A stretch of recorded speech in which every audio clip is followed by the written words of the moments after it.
Hey everybody, welcome back to the Dungeon Dive. Daniel here. I hope you're doing well, and if you're not, I hope you are soon.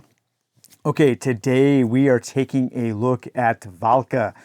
Valka is a game that just recently shipped from Kickstarter. They had some distribution problems because of some mold issues, but I think they've gotten those taken care of.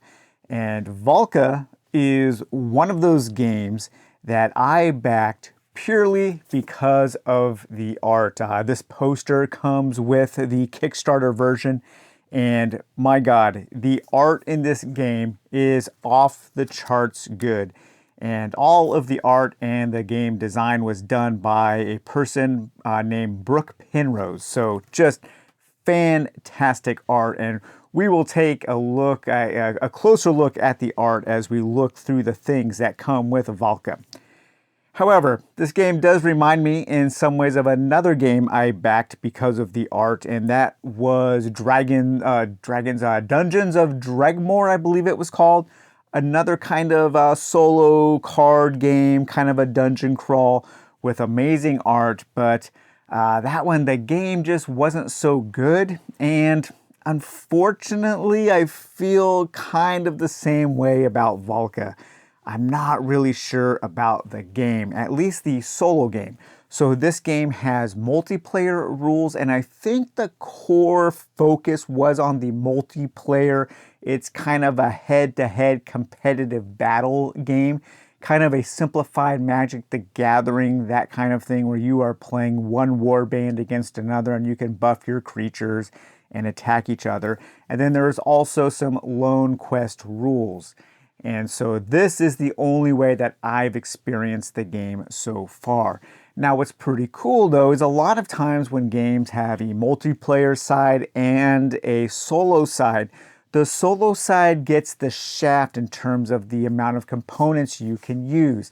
You will often have to put stuff away that you can't use. Well, in the solo mode for Valka, you actually get to use more stuff because you do get to use this pretty big deck of quest cards, and these are little narrative encounters, kind of narrative events that you will have to overcome, that you will have to encounter while you are playing. And these are actually not used at all in the multiplayer game. And these are pretty cool. I like these.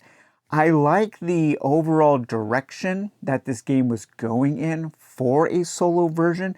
I just don't think it really got there. And I think with some tweaking, maybe some additional house rules, or maybe kind of revamping the solo rules, this could be a pretty cool game that could kind of push it maybe into that great spot of something like Mini Rogue or Iron Helm or Rogue Dungeon, something like that. As a matter of fact, there is a user on Board Game Geek by the name of Ronin76, and he also goes by Galen's Games. And on October 9th of 2024, he actually posted a redesign of the solo version of Valka.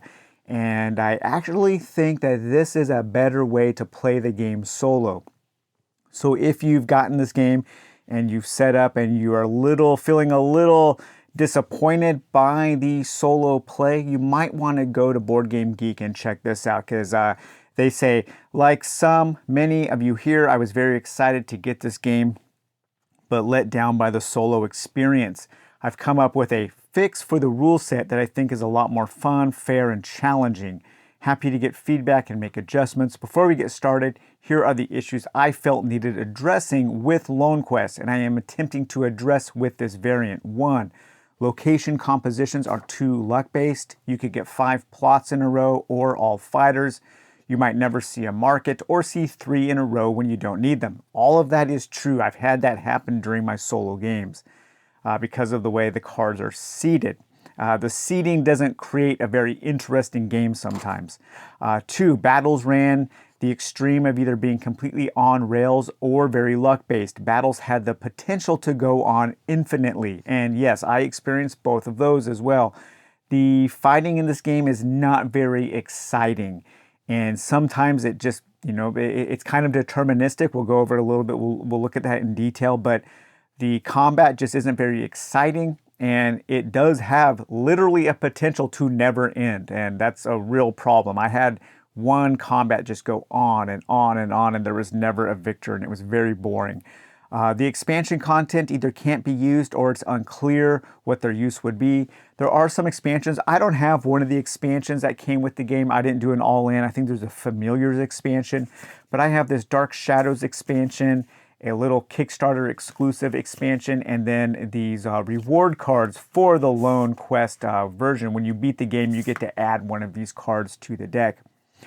And yeah, and there's also some other things I'm a little unclear on. The rules aren't great, especially for the warband powers. But let's talk a little bit about what you get in the game, and then we'll kind of do a setup, and I'll show a little bit of an example of the solo play here. So this says that, welcome to the weird world of Valka, a savage post-apocalyptic fantasy realm brimming with beastly battlers ready to enter the fray and fight for the survival and glory of their warband. In Valka, you will build your formations and use a variety of buffs, actions, spells, traps, and items to strategically bolster your fighters to cement your warband as the undisputed rulers of Valka. And God, that cover art, and I just cannot get over how good the art is. Here are the different fighters, and the fighters are all members of these different warbands. So we have the Barbarians, the Brotherhood, the Goblins, the Knights, the Monsters, the Reptilios, the Tree Beasts, and the Wizards. And each of those warbands will have a special power. Now, one interesting thing about this game is there is really no rules text, no mechanisms text on any of the cards. All of the rules for their cards are on these additional side sheets.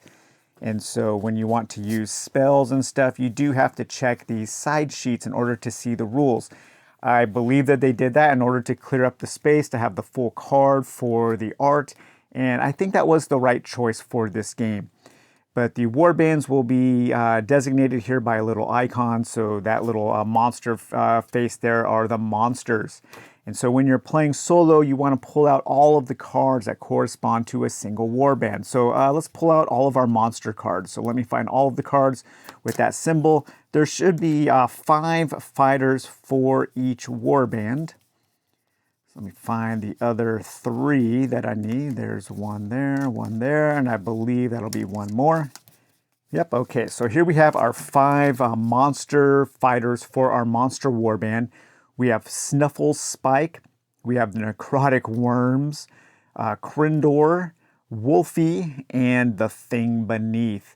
And each one of those fighters will have 3 different stats: a strike stat, a health stat, and a defense stat. This does attack, that's your HP, and then that is what you defend with.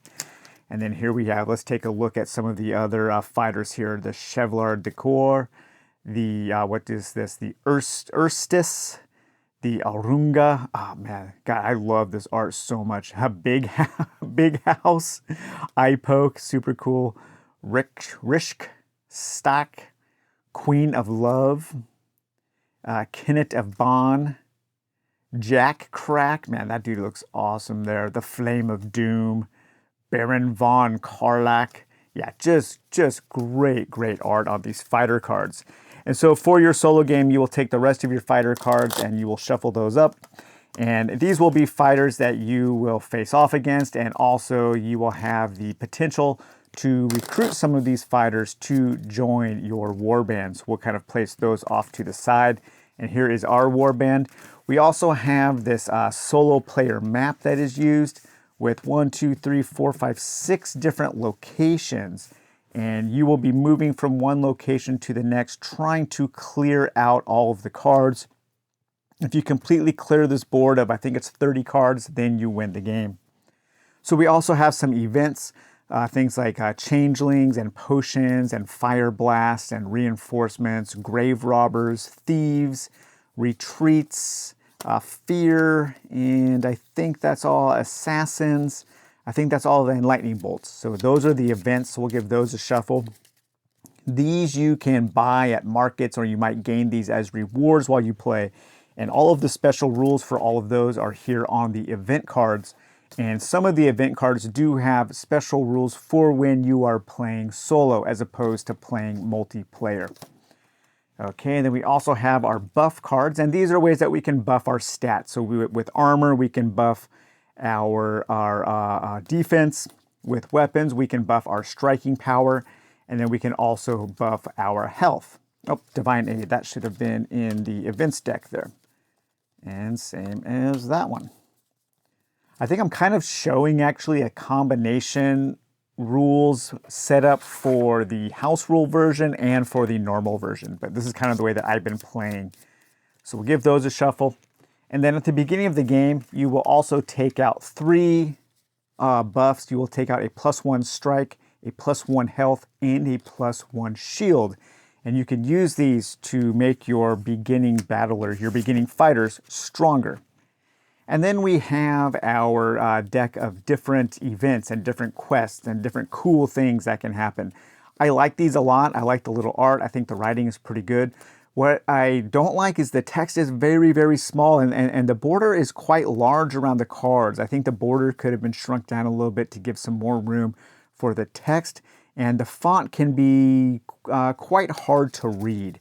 But these are all kinds of different events. These are some of the markets.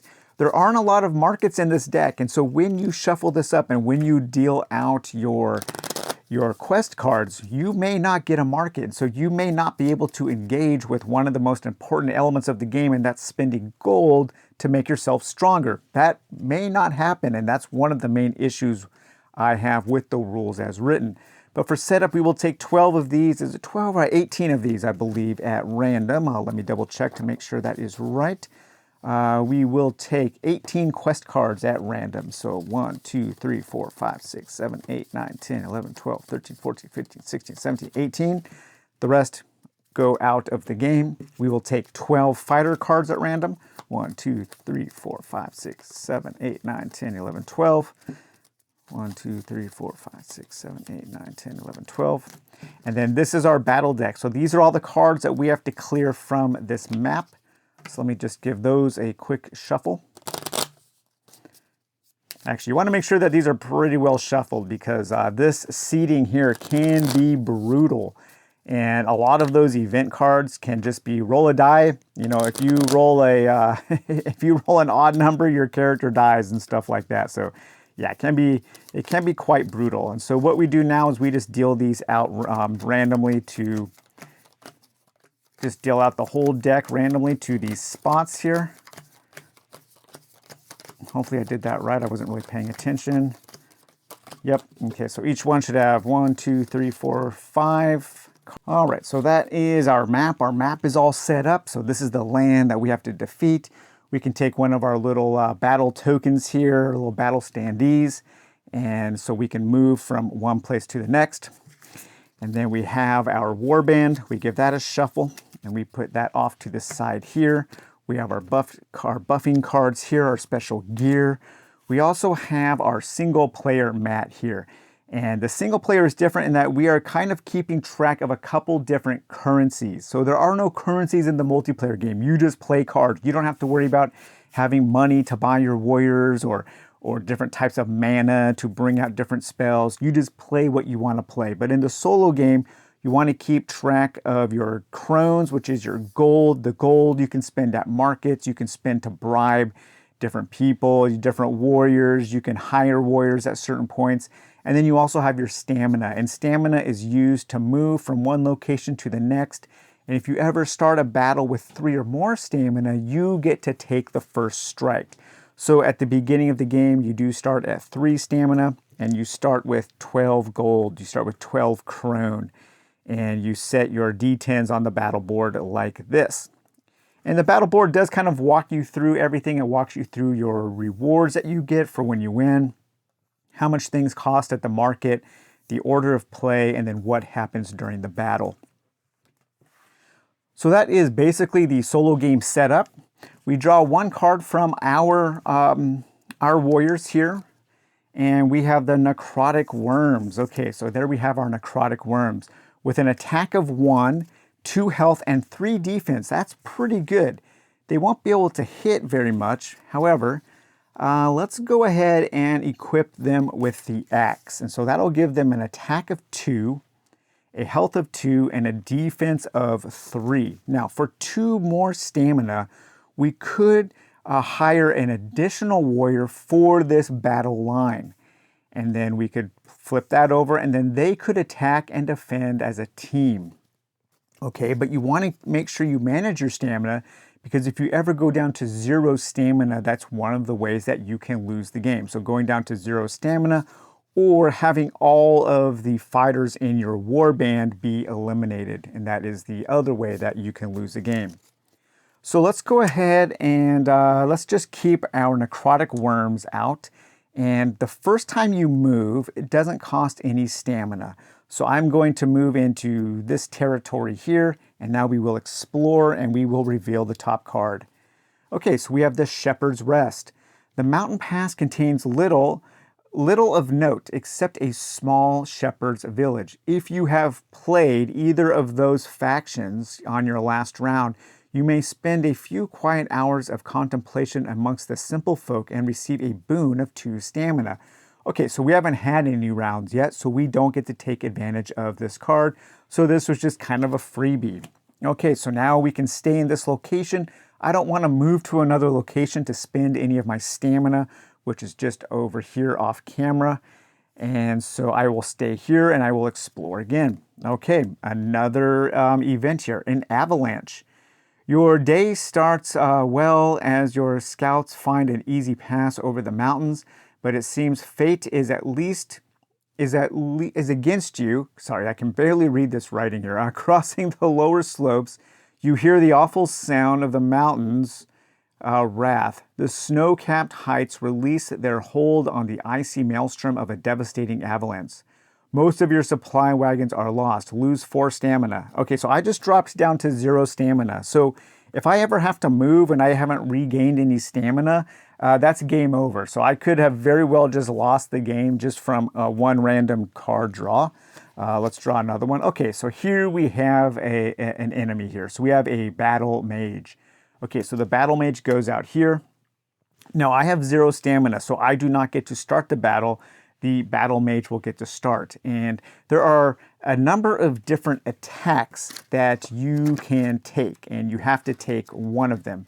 And the different attacks are here in the rulebook. I wish that this was on an information card. I don't think it is. But we have True Strike, Team Strike, Reckless Strike, and Chance Strike. And so in a solo game, the first thing the enemies will do, or the first thing you will do when you are attacking or when you are being attacked, is you will look at the attacking value of 2. Okay, but I have a defense of 3. So they can't hit me. And so what they do is they will roll for reinforcements. Let's take a look here. So in the Lone Quest rules, so defend, are they strong enough? Do the marauders, the enemies, is their strike score, does it succeed the shield score of your frontline fighters? No, it does not. So they go to not enough strength and they test their fate. They roll a d10. If they roll an even, then another fighter comes and joins their team. Okay, a 1, so they do not. Okay, so now it's my turn to attack. I do 1, 2 damage. They defend 1, so I actually do a damage to them. All attacks do 1 damage. Okay, so that was my attack, and now we go on. Well, they can't attack me because nothing has changed, and so they will roll for reinforcements. If they roll an even, a new fighter comes out. They rolled a 5. That does not happen. Now it's my turn to attack. I attack them for 1 damage. They have 2 health, so they are dead. And so these go into a defeated pile, and then that is that.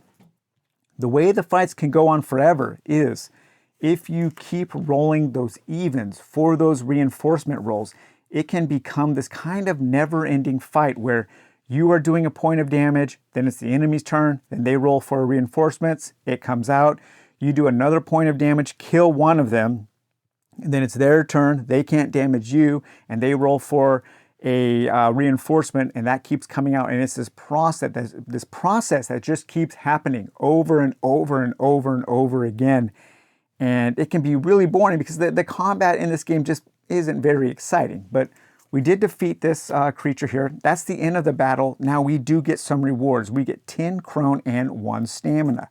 So I can bump my stamina up to 1 there and bump my Crones up to 22. Okay, it would be really nice to find a market. Let's continue exploring this location here because I can't move yet. I need at least 2 stamina to move, to travel. Okay, the Castle Harfoot. If you played either one of these factions, I did not. So actually, this guy actually goes back to the bottom of my warband after a battle is done. I believe that's the rule as written. But if you played, what were those? If you played a knight or a wizard, then you get to do this. But I did not. Otherwise, you must test your fate to sneak past the fortress under cover of darkness. You may try only once before you are forced to retreat back to the last section, costing you 1 stamina. Well, I'm already in the last section there, so you would test your fate, even, you pass. Okay, so we passed, we snuck past that fortress. And so really what you're trying to do is you're trying to clear off all of these, so then we would have to fight this earth weird. Oh man, that is so cool. God, the art in this game is so good. But looking for markets, looking for various encounter cards so you can spend your gold so you can get more stamina and try to clear these off. Again, it's almost good. It's almost there. I think that these house rules, and the rules I showed right now, this isn't a teach video, so I'm sure I got some things wrong, but I just wanted to give you guys just a really basic idea of how the game is played, not a full teach video. But yeah, I think these house rules are a little better because one of the things that gets eliminated is that potential for a kind of a never-ending reinforcement loop. There comes a point where if a certain thing triggers, then the enemies you are fighting, then they retreat, and you count that as a victory.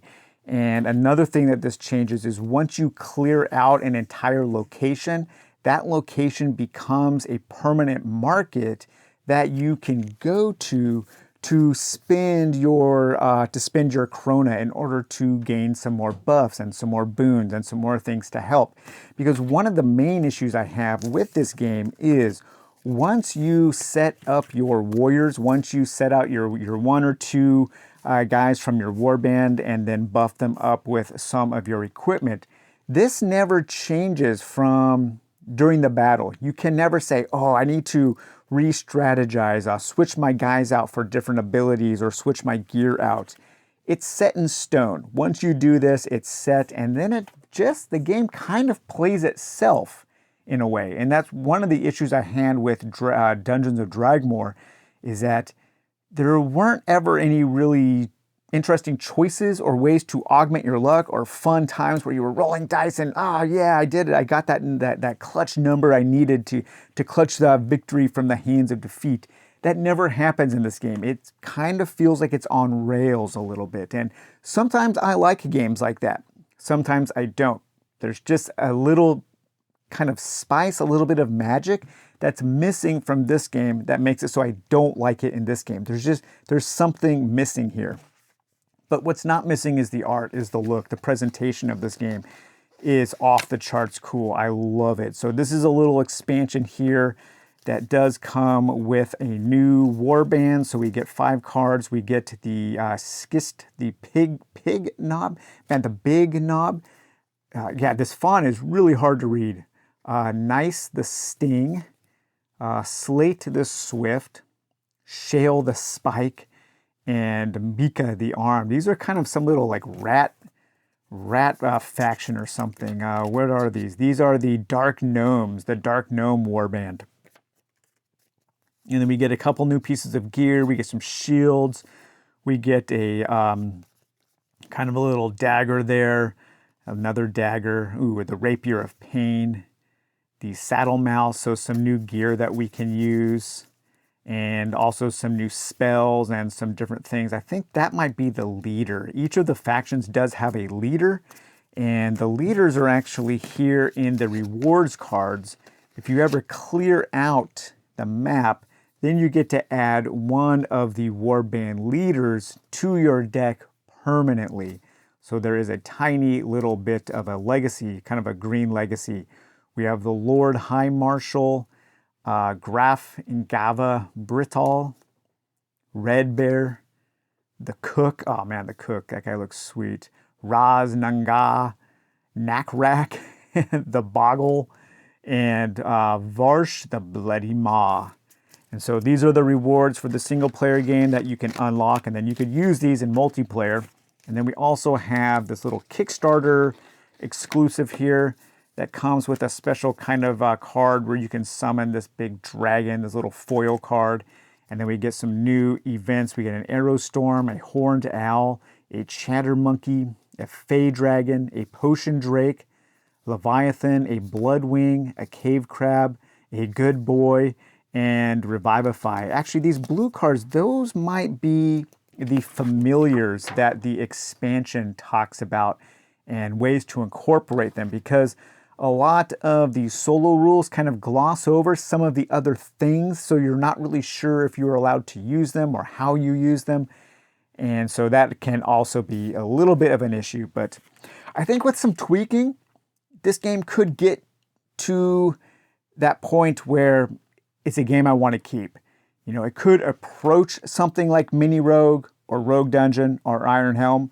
I don't think it'll ever be as good as those games, but I think with some proper house rules and tweaking, it could approach that territory, and it could be something that I want to keep on my shelf, especially since the box is pretty small, it's well designed, it feels good, everything feels good, and everything looks fantastic. Again, the art in this game is off the charts great. Unfortunately, the game is just kind of okay, and it's not really doing a lot to make me want to play it any more than I already have. So all right, you guys, well, I hope you enjoyed taking a look at Valka. We will talk to you later. Bye-bye.